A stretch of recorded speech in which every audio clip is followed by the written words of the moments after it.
Road to Heaven ಒಂದು ಬಿಳಿಯ ಹಾಳೆ ಮೇಲೆ ಒಂದು ಬ್ಲ್ಯಾಕ್ ಗೆರೆಯನ್ನ ಹಾಕಿರೋ ರೀತಿ ಕಾಣ್ತಾ ಇರುತ್ತೆ. ಇದನ್ನು ಕಚ್ ಲೇಕ್ ಅಂತಾನೂ ಕರೀತಾರೆ. ಏನಕ್ಕೆ ಅಂತಂದ್ರೆ ವರ್ಷದಲ್ಲಿ ಅರ್ಧ ವರ್ಷ ಬರೀ ನೀರ್ ತುಂಬಿರುತ್ತೆ. ಇದನ್ನ ನೋಡ್ತಾ ಇದ್ರೆ ಆಕಾಶ ಯಾವುದು ಭೂಮಿ ಯಾವುದು ಅಂತಾನೆ ಗೊತ್ತಾಗದ ರೀತಿ ಕೂಡಿರುತ್ತೆ. ರೋಡ್ನ ಎರಡೂ ಕಡೆ ನೋಡೋದಿಕ್ಕೆ ತುಂಬಾನೇ ಸುಂದರವಾಗಿರುತ್ತೆ. ಮತ್ತೆ ಅದು ಕೂಡ ಬದಲಾಗ್ತಾ ಇರುತ್ತೆ. ಕೆಲವೊಮ್ಮೆ ನೀರ್ ಸಿಗುತ್ತೆ, ಕೆಲವೊಮ್ಮೆ ಉಪ್ಪು ಸಿಗ್ತಾ ಇರುತ್ತೆ.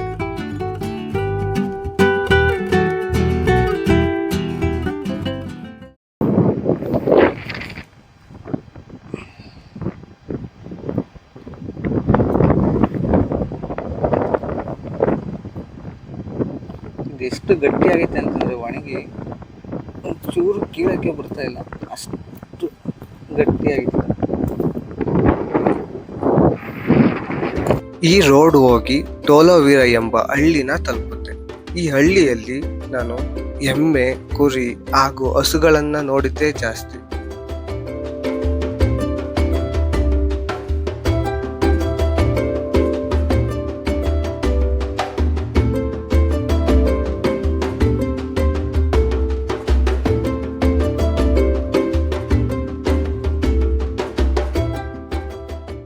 ಬ್ರಿಟಿಷರು ನಮ್ಮನ್ನು ಆಳುವಾಗ ನಮಗೆ ನಾಗರಿಕತೆ ತುಂಬಾನೇ ಮುಖ್ಯ, ಅದನ್ನ ನಾವು ನಿಮಗೆ ಹೇಳ್ಕೊಡ್ತೀವಿ ಅಂತ ಇರ್ತಾರೆ.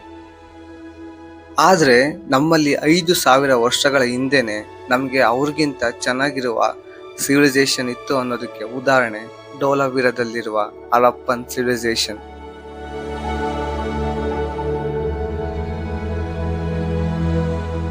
ಈ ಒಂದು ಸಿವಿಲೈಸೇಷನ್ ನ ಬ್ರಾಂಜ್ ಏಜ್ ಸಿವಿಲೈಸೇಷನ್ ಅಂದ್ರೆ ಕಂಚಿನ ಯುಗದ ನಾಗರಿಕತೆ ಎಂದು ಕರೀತಾ ಇರ್ತಾರೆ. ಈ ಯುಗದಲ್ಲಿ ತಾಮ್ರ ಮತ್ತು ಟಿನ್ನ ಮಿಕ್ಸ್ ಮಾಡಿ ಕಂಚು ಅಂದ್ರೆ ಬ್ರಾಂಜ್ ತಯಾರು ಮಾಡಿ ಅದರಿಂದ ಪಾತ್ರೆ ಹಾಗೂ ಆಯುಧಗಳನ್ನ ರೆಡಿ ಮಾಡಿ ಅದನ್ನ ಬಳಕೆ ಮಾಡ್ತಾ ಇರ್ತಾರೆ.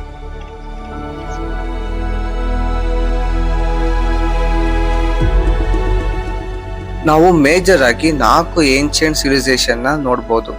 Mesopotamia, ancient Egypt, Indus valley civilisation ಮತ್ತೆ ಏನ್ಷಿಯಂಟ್ ಚೀನಾ. ಧೋಲಾವೀರದಲ್ಲಿರುವಂತಹ ಸಿವಿಲೈಸೇಷನ್ ಇಂಡಸ್ ವ್ಯಾಲಿ ಸಿವಿಲೈಸೇಷನ್ಗೆ ಸೇರುತ್ತೆ. ಅದರಲ್ಲಿ ಹರಪ್ಪನ್ ಸಿವಿಲೈಸೇಷನ್ ತುಂಬಾನೇ ಡಿಫ್ರೆಂಟ್. ಏನಕ್ಕೆ ಅಂತಂದ್ರೆ ಇವರಲ್ಲಿ advance water management, town planning ಮತ್ತೆ ಸೈನ್ ಬೋರ್ಡ್ ನೆಲ್ಲ ಯೂಸ್ ಮಾಡ್ತಾ ಇರ್ತಾರೆ. ಅಡ್ವಾನ್ಸ್ ವಾಟರ್ ಮ್ಯಾನೇಜ್ಮೆಂಟ್ ಅಂತ ಏನಕ್ಕೆ ಹೇಳ್ತೀವಿ ಅಂತಂದ್ರೆ ಇವರು ಇದ್ದಂತ ಜಾಗದಲ್ಲಿ ಬಿಸಿಲು ಜಾಸ್ತಿ, ಅದರಿಂದ ಇಲ್ಲಿನ ಜನರು ಮಳೆ ಮೇಲೆ ತುಂಬಾನೇ ಅವಲಂಬಿತರಾಗಿರ್ತಾರೆ. ಅದಕ್ಕೆ ಮಳೆ ನೀರು ವೇಸ್ಟ್ ಮಾಡಿದಾಗೆ ಅವರದನ್ನ ಬಾವಿಯ ಮುಖಾಂತರ ಸ್ಟೋರ್ ಮಾಡ್ತಾ ಇರ್ತಾರೆ. ಜೊತೆಗೆ ಅದು ಸುತ್ತಮುತ್ತ ಇರುವ ಮನೆಗಳಿಗೆ ಸೇರುವಂತೆ ಕನೆಕ್ಷನ್ ನ ರೆಡಿ ಮಾಡಿರ್ತಾರೆ.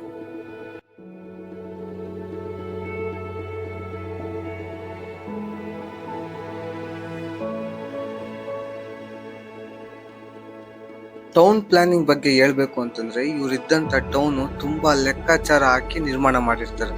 ಮನೆಯಿಂದ ಮನೆಗೆ ಇರುವಂತ ಗ್ಯಾಪ್ ಆಗಿರ್ಬೋದು, ಮತ್ತೆ ಬಾವಿ ಯಾವ ಜಾಗದಲ್ಲಿ ಇರ್ಬೇಕು ಅಂತ ತುಂಬಾನೇ ಜಿಯೋಮೆಟ್ರಿಕ್ ಆಗಿ ಪ್ಲಾನ್ ಮಾಡಿ ಕಟ್ಟಿರ್ತಾರೆ.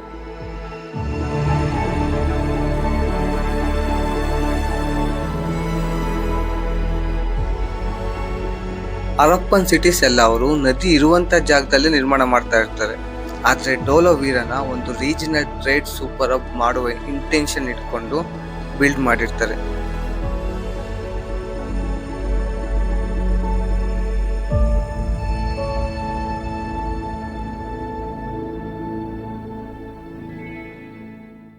ಇಲ್ಲಿ ಇವರಿಗೆ ಕಾಪರ್, ಲೈಮ್ ಸ್ಟೋನ್, ಲೆಡ್ ಅಂತ ಮಿನರಲ್ಸ್ಗೆ ಈಸಿಯಾಗಿ ಆಕ್ಸೆಸ್ ಸಿಗುತ್ತೆ. ಇವರ ಸಿಟಿ 3 ಭಾಗವಾಗಿ ಡಿವೈಡ್ ಆಗಿರುತ್ತೆ: ಕೋಟೆ ಮತ್ತೆ ಮಿಡಲ್ ಟೌನ್ ಹಾಗೂ ಲೋವರ್ ಟೌನ್.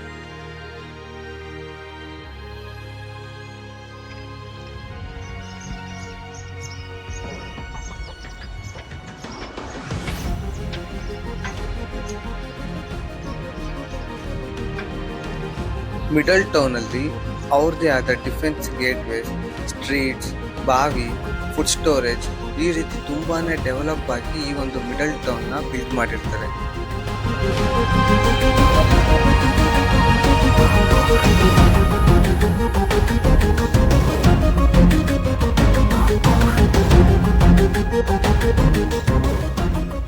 ಇದನ್ನೆಲ್ಲ ನೋಡಿದ್ರೆ ಬ್ರಿಟಿಷ್ ಅವರಿಗೆ ಮುಖಕ್ಕೆ ಹೊಡೆದಾಗಿ ಹೇಳ್ಬೋದು, ಅವ್ರಿಗಿಂತ ನಮಗೆ ಸಿವಿಲೈಸೇಷನ್ ಬಗ್ಗೆ ಚೆನ್ನಾಗಿ ಗೊತ್ತಿದೆ ಎಂದು.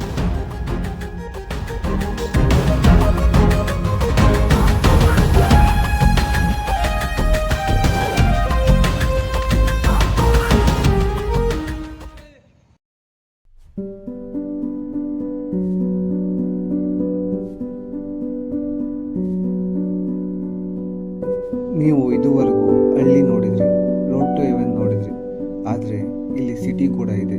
ಆ ಸಿಟಿಯ ಹೆಸರು ಭುಜ್.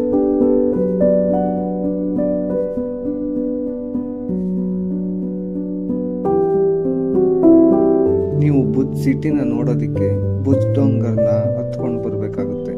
ಇದು ತುಂಬಾನೇ ಹಳೆಯ ಕೋಟೆ.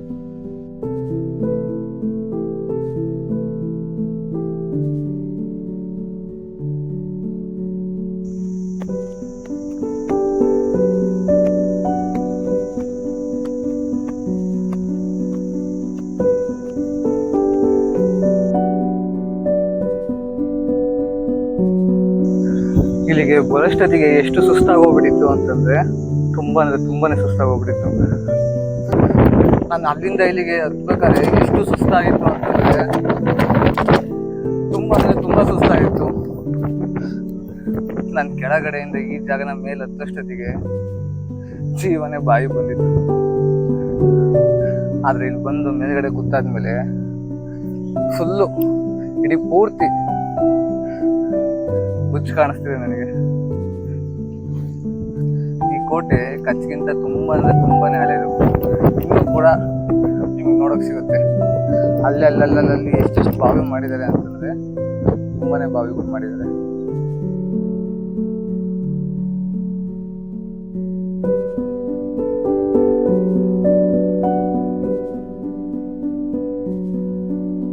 ಬಾವಿ ಅಲ್ಲೊಂದು ಬಾವಿ ಎಷ್ಟು ಬಾವಿ ಗೊತ್ತಾ. ಈ ಕಡೆ ಸೈಡು ಆ ಕಡೆ ಸೈಡ್ ಗುಡ್ಡನ,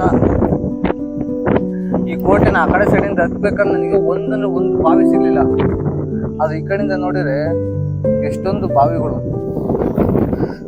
ಅದು ಮತ್ತೆ ತುಂಬಾ ದೊಡ್ಡ ಬಾವಿ ಥರಗಳಿಲ್ಲ, ಅವು ತುಂಬಾ ಚಿಕ್ಕ ಒಳ್ಳೆ ಫೌಂಟೈನ್ ಇರುತ್ತಲ್ಲ.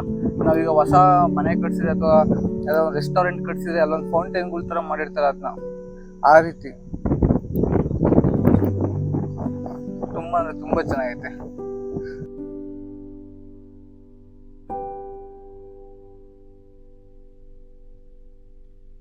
ನಿಮಗೆ ಟೈಮ್ ಇದ್ದರೆ ಇಲ್ಲಿಗೆ ಒಂದ್ಸಲ ವಿಸಿಟ್ ಮಾಡಿ. ನಾವು ಬುಕ್ಗಳಲ್ಲಿ ಓದಿದ್ದೆಲ್ಲ ಪ್ರತ್ಯೇಕವಾಗಿ ನೋಡ್ಬೋದು.